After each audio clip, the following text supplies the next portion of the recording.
Did any of you ever feel like roles you were cast in were prophetic in one way or another? Seems like many people had the experience of working out their own personal stuff on the stage, and I know I was one of those very fortunate people. I know I've thanked you before, but I just cannot thank you enough, Christopher, for Christopher played my dad when I was going through some dad issues. He used to come backstage and I would have to go on in 5 lines or whatever it was, and I'd be crying. What am I going to do with you? Anyway, this has been quite the space for joy and celebration and for pain and suffering for all of us, I think. And I've been doing some suffering in the last few months. And I just wanted to say thank you to everyone, because you're so my family. And I have never, in the last 5 or 6 years, felt more at home than I did today during workout. I felt like my body was moving in a way that it hadn't moved in about 5 or 6 years. My voice came out in a way that it hadn't in 5 or 6 years. And I just said, I'm home. Oh, thank God I'm home. So, and that's because of everybody who came before me, and it's because of everyone who's come since. And I'm so grateful. And I just wanted to share something that happened to me about 12 years ago. I was a pedestrian and I was crossing the street in Chicago, and I got hit by a car and had a broken leg and had to have surgery, and it was a big ordeal. And I went to stay with my brother for about 8 months in Arizona, and I was in the emergency room after being hit, and I was okay enough that I got up and I hopped to the side of the road because I was in the middle of the street, and it was during rush hour, and this cab pulled in front to make sure I didn't get hit by another car.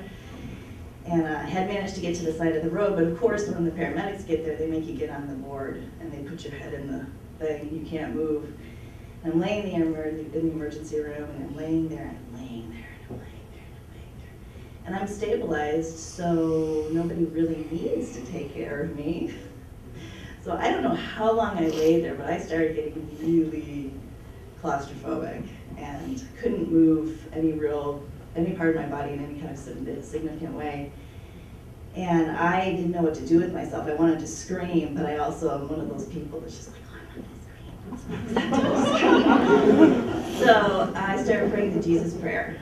I don't know how many of you have used that in times of crisis, but breathing and praying the Jesus prayer is what got me through until the nurse finally showed up and said, well, your x-rays finally came back and they look okay, so we're going to get you out of there.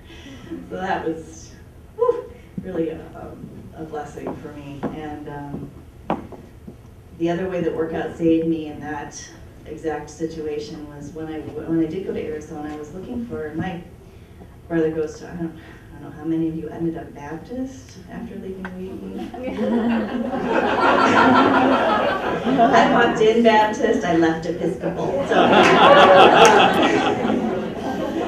my brother and sister-in-law go to a Baptist church, and it's not really my style at all. And I was really uncomfortable, and I was looking for another church to go to, and right on the way to their church was an Episcopal church, and I said, what would you think about dropping me off there, going to church, and picking me up when you're done? And it just so happened that when I went, a very nice woman came up to me and asked me my name and where I was from. And when she found out that I was from Illinois, she said, "You're not familiar with Wheaton College, are you?" I said, "Yeah, I went there." She said, "Really? Did you ever go to any plays?" And I said, "Yeah, I was in some." She said, "Oh, were you in workout?" And I said, "Yes, I was." And she said, "Oh, I'm a friend of Jim Young's, and he would be so happy to know that you're here. And I was wondering, would you want to give him a call after church today and just let him know where you are?" I said, "Well, sure." And so she called him, and I hadn't talked to Jim in years and years and years. And